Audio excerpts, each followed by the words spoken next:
ಕನ್ನಡದ ನೆಲ ಜಲ ಭಾಷೆ ವಿಚಾರದಲ್ಲಿ ವಿರೋಧ ಕೇಳಿ ಬರ್ತಾ ಇದೆ. ವಿರೋಧ ಮಾಡಿದಂಥವರು ಕನ್ನಡದ ಅಸ್ಮಿತೆ ಪರ ಯಾವತ್ತೂ ಕೂಡ ಕೆಲಸ ಮಾಡಿಲ್ಲ ಅನ್ನುವಂತ ಆರೋಪ ಈಗ ಪ್ರಕಾಶ್ ರಾಜ್ ವಿರುದ್ಧ ಕೇಳಿ ಬರ್ತಾ ಇರೋದು.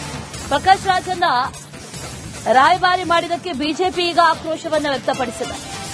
ಜನವರಿ 29ರಿಂದ ಫೆಬ್ರವರಿ 6ರವರೆಗೂ ಕೂಡ 17ನೇ ಬೆಂಗಳೂರು ಅಂತಾರಾಷ್ಟ್ರೀಯ ಚಲನಚಿತ್ರೋತ್ಸವ ನಡೀತಾ ಇದೆ. ಅದರ ರಾಯಭಾರಿಯನ್ನಾಗಿ ಚಲನಚಿತ್ರ ನಟ ಪ್ರಕಾಶ್ ರಾಜ್ ಅನ್ನ ನೇಮಕ ಮಾಡಲಾಗಿದೆ. ಆದರೆ ಈ ನೇಮಕಕ್ಕೆ ಈಗ ಸಾಕಷ್ಟು ಆಕ್ರೋಶಗಳು ಕೇಳಿ ಬರ್ತಾ ಇದೆ. ಬಿಜೆಪಿ ಆಕ್ರೋಶವನ್ನು ವ್ಯಕ್ತಪಡಿಸಿದೆ. ಕೂಡಲೇ ಚಲನಚಿತ್ರೋತ್ಸವ ರಾಯಭಾರಿ ಬದಲಾಗಬೇಕು ಅಂತ ಛಲವಾದಿ ಆಗ್ರಹವನ್ನು ಮಾಡಿದ್ದಾರೆ. ದೇಶದ್ರೋಹಿಗಳಿದ್ದಾರೋ, ದೇಶ ವಿರೋಧಿ ಚಟುವಟಿಕೆಗಳಲ್ಲಿ ತೊಡಗಿರ್ತಾರೋ, ಯಾರೋ ಲೆಫ್ಟಿಸ್ಟ್ ಮೂವ್ಮೆಂಟ್ ಅಲ್ಲಿ ಇರ್ತಾರೋ ಇಂಥವರನ್ನ ಈ ಕಾಂಗ್ರೆಸ್ ಸರ್ಕಾರ ಬಹಳ ಯಥೇಚ್ಛವಾಗಿ ಅವರನ್ನು ಪ್ರೋತ್ಸಾಹಿಸುವ ಕೆಲಸವನ್ನು ಮಾಡ್ತಿದ್ದಾರೆ. ಪ್ರಕಾಶ್ ಅವರನ್ನ ಈ ಅಂಬಾಸಿಡರ್ ಮಾಡಿರ್ತಕ್ಕಂಥದ್ದೇ ತಪ್ಪು ಒಂದು ನಡೆ. ಯಾಕೆ ಅಂತಂದ್ರೆ ಅವರು ಯಾವಾಗಲೂ ಕಾಂಟ್ರವರ್ಷಿಯಲ್ ಕ್ಯಾರೆಕ್ಟರ್. ಅದು ಕರ್ನಾಟಕದ ಪರವಾಗಿ ಯಾವತ್ತೂ ನಿಂತವರಲ್ಲ. ಕರ್ನಾಟಕದ ವಿಚಾರ ಬಂದಾಗ, ಕನ್ನಡದ ವಿಚಾರ ಬಂದಾಗ ಯಾವಾಗಲೂ ಕೂಡ ಬೇರೆ ಭಾಷೆಗಳ ಪರವಾಗಿ ನಿಂತಿದ್ದು ಕೂಡ ಇದುವರೆಗೂ ನಿದರ್ಶನಗಳು ಬಹಳಷ್ಟು ಇದೆ. ಮತ್ತೆ ಕನ್ನಡದ ನೆಲ ಜಲ ಭಾಷೆ ವಿಚಾರದಲ್ಲಿ ವಿರೋಧ ಕೇಳಿ ಬರ್ತಾ ಇದೆ. ವಿರೋಧ ಮಾಡಿದಂಥವರು ಕನ್ನಡದ ಅಸ್ಮಿತೆ ಪರ ಯಾವತ್ತೂ ಕೂಡ ಕೆಲಸ ಮಾಡಿಲ್ಲ ಅನ್ನುವಂತ ಆರೋಪ ಈಗ ಪ್ರಕಾಶ್ ರಾಜ್ ವಿರುದ್ಧ ಕೇಳಿ ಬರ್ತಾ ಇರೋದು. ಪ್ರಕಾಶ್ ರಾಜನ್ನ ರಾಯಭಾರಿ ಮಾಡಿದಕ್ಕೆ ಬಿಜೆಪಿ ಈಗ ಆಕ್ರೋಶವನ್ನು ವ್ಯಕ್ತಪಡಿಸಿದೆ. ಜನವರಿ 29ರಿಂದ ಫೆಬ್ರವರಿ 6ರವರೆಗೂ ಕೂಡ 17ನೇ ಬೆಂಗಳೂರು ಅಂತಾರಾಷ್ಟ್ರೀಯ ಚಲನಚಿತ್ರೋತ್ಸವ ನಡೀತಾ ಇದೆ. ಅದರ ರಾಯಭಾರಿಯನ್ನಾಗಿ ಚಲನಚಿತ್ರ ನಟ ಪ್ರಕಾಶ್ ರಾಜ್ ಅನ್ನ ನೇಮಕ ಮಾಡಲಾಗಿದೆ. ಆದರೆ ಈ ನೇಮಕಕ್ಕೆ ಈಗ ಸಾಕಷ್ಟು ಆಕ್ರೋಶಗಳು ಕೇಳಿ ಬರ್ತಾ ಇದೆ. ಬಿಜೆಪಿ ಆಕ್ರೋಶವನ್ನು ವ್ಯಕ್ತಪಡಿಸಿದೆ. ಕೂಡಲೇ ಚಲನಚಿತ್ರೋತ್ಸವ ರಾಯಭಾರಿ ಬದಲಾಗಬೇಕು ಅಂತ ಛಲವಾದಿ ಆಗ್ರಹವನ್ನು ಮಾಡಿದ್ದಾರೆ. ದೇಶದ್ರೋಹಿಗಳಿದ್ದಾರೋ, ದೇಶ ವಿರೋಧಿ ಚಟುವಟಿಕೆಗಳಲ್ಲಿ ತೊಡಗಿರ್ತಾರೋ, ಯಾರೋ ಲೆಫ್ಟಿಸ್ಟ್ ಮೂವ್ಮೆಂಟ್ ಅಲ್ಲಿ ಇರ್ತಾರೋ ಇಂಥವರನ್ನ ಈ ಕಾಂಗ್ರೆಸ್ ಸರ್ಕಾರ ಬಹಳ ಯಥೇಚ್ಛವಾಗಿ ಅವರನ್ನು ಪ್ರೋತ್ಸಾಹಿಸುವ ಕೆಲಸವನ್ನು ಮಾಡ್ತಿದ್ದಾರೆ. ಪ್ರಕಾಶ್ ಅವರನ್ನ ಈ ಅಂಬಾಸಿಡರ್ ಮಾಡಿರ್ತಕ್ಕಂಥದ್ದೇ ತಪ್ಪು ಒಂದು ನಡೆ. ಯಾಕೆ ಅಂತಂದ್ರೆ ಅವರು ಯಾವಾಗಲೂ ಕಾಂಟ್ರವರ್ಷಿಯಲ್ ಕ್ಯಾರೆಕ್ಟರ್. ಅದು ಕರ್ನಾಟಕದ ಪರವಾಗಿ ಯಾವತ್ತೂ ನಿಂತವರಲ್ಲ. ಕರ್ನಾಟಕದ ವಿಚಾರ ಬಂದಾಗ, ಕನ್ನಡದ ವಿಚಾರ ಬಂದಾಗ ಯಾವಾಗಲೂ ಕೂಡ ಬೇರೆ ಭಾಷೆಗಳ ಪರವಾಗಿ ನಿಂತಿದ್ದು ಕೂಡ ಇದುವರೆಗೂ ನಿದರ್ಶನಗಳು ಬಹಳಷ್ಟು ಇದೆ.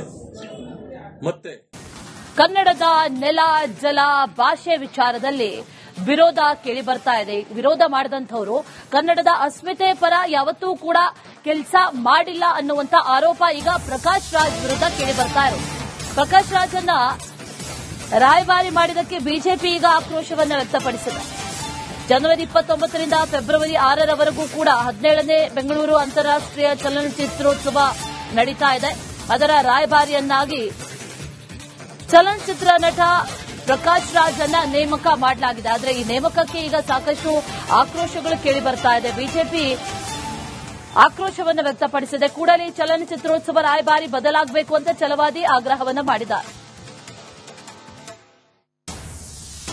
ದೇಶದ್ರೋಹಿಗಳಿದ್ದಾರೋ, ದೇಶ ವಿರೋಧಿ ಚಟುವಟಿಕೆಗಳಲ್ಲಿ ತೊಡಗಿರ್ತಾರೋ, ಯಾರೋ ಲೆಫ್ಟಿಸ್ಟ್ ಮೂವ್ಮೆಂಟ್ ಅಲ್ಲಿ ಇರ್ತಾರೋ ಇಂಥವರನ್ನ ಈ ಕಾಂಗ್ರೆಸ್ ಸರ್ಕಾರ ಬಹಳ ಯಥೇಚ್ಛವಾಗಿ ಅವರನ್ನು ಪ್ರೋತ್ಸಾಹಿಸುವ ಕೆಲಸವನ್ನು ಮಾಡ್ತಿದ್ದಾರೆ. ಪ್ರಕಾಶ್ ಅವರನ್ನ ಈ ಅಂಬಾಸಿಡರ್ ಮಾಡಿರ್ತಕ್ಕಂಥದ್ದೇ ತಪ್ಪು ಒಂದು ನಡೆ. ಯಾಕೆ ಅಂತಂದ್ರೆ ಅವರು ಯಾವಾಗಲೂ ಕಾಂಟ್ರವರ್ಷಿಯಲ್ ಕ್ಯಾರೆಕ್ಟರ್. ಅದು ಕರ್ನಾಟಕದ ಪರವಾಗಿ ಯಾವತ್ತೂ ನಿಂತವರಲ್ಲ. ಕರ್ನಾಟಕದ ವಿಚಾರ ಬಂದಾಗ, ಕನ್ನಡದ ವಿಚಾರ ಬಂದಾಗ ಯಾವಾಗಲೂ ಕೂಡ ಬೇರೆ ಭಾಷೆಗಳ ಪರವಾಗಿ ನಿಂತಿದ್ದು ಕೂಡ ಇದುವರೆಗೂ ನಿದರ್ಶನಗಳು ಬಹಳಷ್ಟು ಇದೆ. ಮತ್ತೆ ಕನ್ನಡದ ನೆಲ ಜಲ ಭಾಷೆ ವಿಚಾರದಲ್ಲಿ ವಿರೋಧ ಕೇಳಿ ಬರ್ತಾ ಇದೆ. ವಿರೋಧ ಮಾಡಿದಂಥವರು ಕನ್ನಡದ ಅಸ್ಮಿತೆ ಪರ ಯಾವತ್ತೂ ಕೂಡ ಕೆಲಸ ಮಾಡಿಲ್ಲ ಅನ್ನುವಂತ ಆರೋಪ ಈಗ ಪ್ರಕಾಶ್ ರಾಜ್ ವಿರುದ್ಧ ಕೇಳಿ ಬರ್ತಾ ಇರೋದು. ಪ್ರಕಾಶ್ ರಾಜನ್ನ ರಾಯಭಾರಿ ಮಾಡಿದ್ದಕ್ಕೆ ಬಿಜೆಪಿ ಈಗ ಆಕ್ರೋಶವನ್ನು ವ್ಯಕ್ತಪಡಿಸಿದೆ. ಜನವರಿ 29ರಿಂದ ಫೆಬ್ರವರಿ 6ರವರೆಗೂ ಕೂಡ 17ನೇ ಬೆಂಗಳೂರು ಅಂತಾರಾಷ್ಟ್ರೀಯ ಚಲನಚಿತ್ರೋತ್ಸವ ನಡೀತಾ ಇದೆ. ಅದರ ರಾಯಭಾರಿಯನ್ನಾಗಿ ಚಲನಚಿತ್ರ ನಟ ಪ್ರಕಾಶ್ ರಾಜನ್ನ ನೇಮಕ ಮಾಡಲಾಗಿದೆ. ಆದರೆ ಈ ನೇಮಕಕ್ಕೆ ಈಗ ಸಾಕಷ್ಟು ಆಕ್ರೋಶಗಳು ಕೇಳಿ ಬರ್ತಾ ಇದೆ. ಬಿಜೆಪಿ ಆಕ್ರೋಶವನ್ನು ವ್ಯಕ್ತಪಡಿಸಿದೆ. ಕೂಡಲೇ ಚಲನಚಿತ್ರೋತ್ಸವ ರಾಯಭಾರಿ ಬದಲಾಗಬೇಕು ಅಂತ ಛಲವಾದಿ ಆಗ್ರಹವನ್ನು ಮಾಡಿದ್ದಾರೆ. ದೇಶದ್ರೋಹಿಗಳಿದ್ದಾರೋ, ದೇಶ ವಿರೋಧಿ ಚಟುವಟಿಕೆಗಳೆಲ್ಲ ತೊಡಗಿರ್ತಾರೋ, ಯಾರೋ ಲೆಫ್ಟಿಸ್ಟ್ ಮೂವ್ಮೆಂಟ್ ಅಲ್ಲಿ ಇರ್ತಾರೋ ಇಂಥವರನ್ನ ಈ ಕಾಂಗ್ರೆಸ್ ಸರ್ಕಾರ ಬಹಳ ಯಥೇಚ್ಛವಾಗಿ ಅವರನ್ನು ಪ್ರೋತ್ಸಾಹಿಸುವ ಕೆಲಸವನ್ನು ಮಾಡ್ತಿದ್ದಾರೆ. ಪ್ರಕಾಶ್ ಅವರನ್ನ ಈ ಅಂಬಾಸಿಡರ್ ಮಾಡಿರ್ತಕ್ಕಂಥದ್ದೇ ತಪ್ಪು ಒಂದು ನಡೆ. ಯಾಕೆ ಅಂತಂದ್ರೆ ಅವರು ಯಾವಾಗಲೂ ಕಾಂಟ್ರವರ್ಷಿಯಲ್ ಕ್ಯಾರೆಕ್ಟರ್. ಅದು ಕರ್ನಾಟಕದ ಪರವಾಗಿ ಯಾವತ್ತೂ ನಿಂತವರಲ್ಲ. ಕರ್ನಾಟಕದ ವಿಚಾರ ಬಂದಾಗ, ಕನ್ನಡದ ವಿಚಾರ ಬಂದಾಗ ಯಾವಾಗಲೂ ಕೂಡ ಬೇರೆ ಭಾಷೆಗಳ ಪರವಾಗಿ ನಿಂತಿದ್ದು ಕೂಡ ಇದುವರೆಗೂ ನಿದರ್ಶನಗಳು ಬಹಳಷ್ಟು ಇದೆ. ಕನ್ನಡದ ನೆಲ, ಜಲ, ಭಾಷೆ ವಿಚಾರದಲ್ಲಿ ವಿರೋಧ ಕೇಳಿ ಬರ್ತಾ ಇದೆ. ವಿರೋಧ ಮಾಡಿದಂಥವರು ಕನ್ನಡದ ಅಸ್ಮಿತೆ ಪರ ಯಾವತ್ತೂ ಕೂಡ ಕೆಲಸ ಮಾಡಿಲ್ಲ ಅನ್ನುವಂತ ಆರೋಪ ಈಗ ಪ್ರಕಾಶ್ ರಾಜ್ ವಿರುದ್ಧ ಕೇಳಿ ಬರ್ತಾ ಇರೋದು. ಪ್ರಕಾಶ್ ರಾಜನ್ನ ರಾಯಭಾರಿ ಮಾಡಿದ್ದಕ್ಕೆ ಬಿಜೆಪಿ ಈಗ ಆಕ್ರೋಶವನ್ನು ವ್ಯಕ್ತಪಡಿಸಿದೆ. ಜನವರಿ 29ರಿಂದ ಫೆಬ್ರವರಿ 6ರವರೆಗೂ ಕೂಡ 17ನೇ ಬೆಂಗಳೂರು ಅಂತಾರಾಷ್ಟ್ರೀಯ ಚಲನಚಿತ್ರೋತ್ಸವ ನಡೀತಾ ಇದೆ.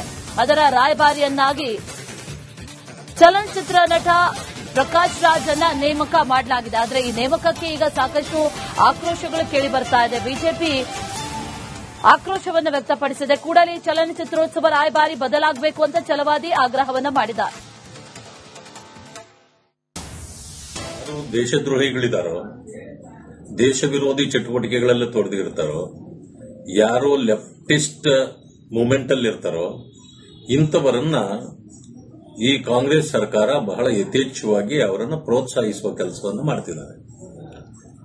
ಪ್ರಕಾಶ್ ಅವರನ್ನ ಈ ಅಂಬಾಸಿಡರ್ ಮಾಡಿರ್ತಕ್ಕಂಥದ್ದೇ ತಪ್ಪು ಒಂದು ನಡೆ. ಯಾಕೆ ಅಂತಂದ್ರೆ ಅವರು ಯಾವಾಗಲೂ ಕಾಂಟ್ರವರ್ಷಿಯಲ್ ಕ್ಯಾರೆಕ್ಟರ್. ಅದು ಕರ್ನಾಟಕದ ಪರವಾಗಿ ಯಾವತ್ತೂ ನಿಂತವರಲ್ಲ. ಕರ್ನಾಟಕದ ವಿಚಾರ ಬಂದಾಗ, ಕನ್ನಡದ ವಿಚಾರ ಬಂದಾಗ ಯಾವಾಗಲೂ ಕೂಡ ಬೇರೆ ಭಾಷೆಗಳ ಪರವಾಗಿ ನಿಂತಿದ್ದು ಕೂಡ ಇದುವರೆಗೂ ನಿದರ್ಶನಗಳು ಬಹಳಷ್ಟು ಇದೆ. ಮತ್ತೆ ಕನ್ನಡದ ನೆಲ, ಜಲ, ಭಾಷೆ ವಿಚಾರದಲ್ಲಿ ವಿರೋಧ ಕೇಳಿ ಬರ್ತಾ ಇದೆ. ವಿರೋಧ ಮಾಡಿದಂಥವರು ಕನ್ನಡದ ಅಸ್ಮಿತೆ ಪರ ಯಾವತ್ತೂ ಕೂಡ ಕೆಲಸ ಮಾಡಿಲ್ಲ ಅನ್ನುವಂತ ಆರೋಪ ಈಗ ಪ್ರಕಾಶ್ ರಾಜ್ ವಿರುದ್ಧ ಕೇಳಿ ಬರ್ತಾ ಇರೋದು. ಪ್ರಕಾಶ್ ರಾಜನ್ನ ರಾಯಭಾರಿ ಮಾಡಿದ್ದಕ್ಕೆ ಬಿಜೆಪಿ ಈಗ ಆಕ್ರೋಶವನ್ನು ವ್ಯಕ್ತಪಡಿಸಿದೆ. ಜನವರಿ 29ರಿಂದ ಫೆಬ್ರವರಿ